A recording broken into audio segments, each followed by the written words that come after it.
Ciao a tutti amici, io sono Wally e bentornati su Setup, il canale di Wikos che tratta di giochi da tavolo, board games, giochi di carte e tutto ciò che concerne il mondo appunto del gioco da tavolo. Oggi parleremo di Diamant, un gioco da tavolo edito in Italia da Man Calamaro, durata indicativa di 30 minuti e si gioca da 3 a 8 giocatori, quindi se avete una comitiva importante, cicciosa, questo gioco vi divertirà molto. E ora lo vediamo sul tavolo. Pam, pam, pam, pam.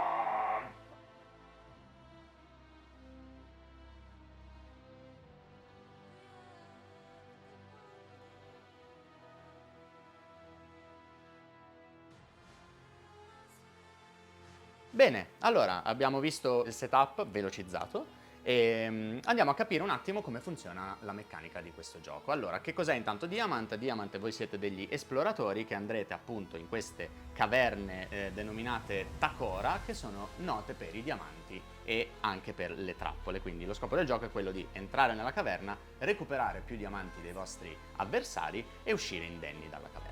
Ciascun giocatore riceve un simpatico forziere con l'esploratore del suo colore, infatti io li ho già messi dentro per ognuno in modo da essere più rapido, e due carte, una che vi spiega che voi potete addentrarvi ancora di più nella caverna, come vedete è scura e ci sono degli occhi rossi che vi guardano, e una che invece vi dice esci dalla caverna e torna al campo base. Tutti hanno queste due carte. Queste due carte restano segrete durante la partita perché i giocatori prenderanno questa decisione appunto in maniera segreta. Allora, come funziona il gioco? Quando decidiamo di addentrarci nella caverna, giriamo la prima carta del mazzo dell'esplorazione, posizioniamo i nostri simpatici amici sulla carta uccidendoli tutti e la carta ci dice quanti rubini vengono trovati in quella precisa carta.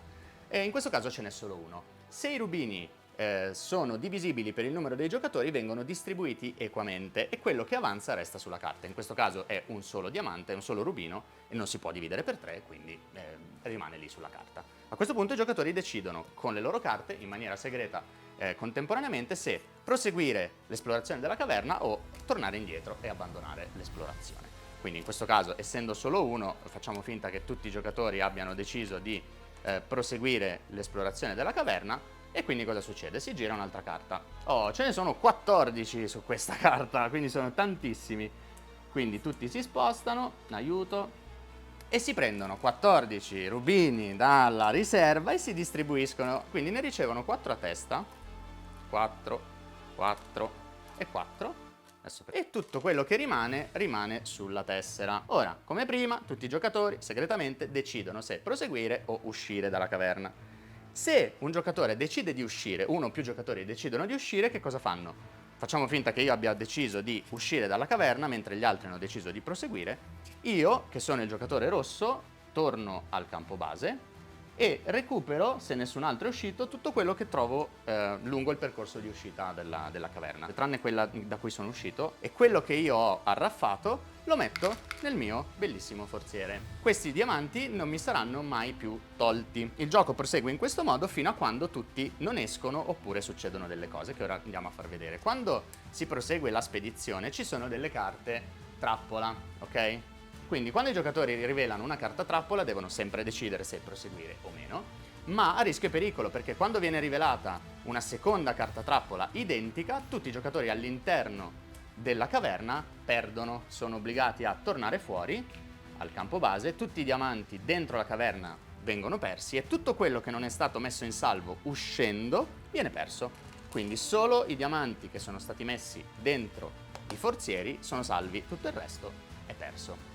Quando questo accade si rimescolano le carte, si chiude alla prima entrata della caverna e si prosegue così. Infatti ci sono 5 esplorazioni da svolgere in questo modo. Ovviamente alla fine della quinta esplorazione, inutile dirlo, chi ha più diamanti qui dentro è il vincitore. E dopo aver illustrato le regole molto semplici di questo Diamant, andiamo a capire se è un gioco che vale la pena oppure no. Allora, a mio avviso sì. Perché? Perché intanto è un gioco con pochi componenti, facili da spiegare, carini da vedere e ci ha giocato anche mio padre, che non è assolutamente avvezzo ai giochi da tavolo, e l'ha capito, si è divertito. Ciao papà! E quindi consiglio numero 1, lo potete giocare con chiunque. Pro numero 2, la componentistica è bella, le carte non vanno neanche imbustate perché comunque le mescolate solo una volta all'inizio della partita, bene o male, non si rovinano. I diamantini sono bellissimi. Andiamo a vedere invece quali sono due piccoli contro di questo gioco. Prima cosa, alcune scatoline, alcuni esploratori si somigliano tanto, quindi ad esempio il signor Bruno, che dovrebbe essere un marroncino, si somiglia tantissimo al visconte Salmone, che è un grigino, un visconte Salmone grigio. L'avvocato Avocado, che è morto, e il colonnello Giovanni Mostarda sono questo verdino e questo giallino. Per esempio queste scatole secondo me sono veramente simili, intanto muoiono tutti gli esploratori, ma non importa.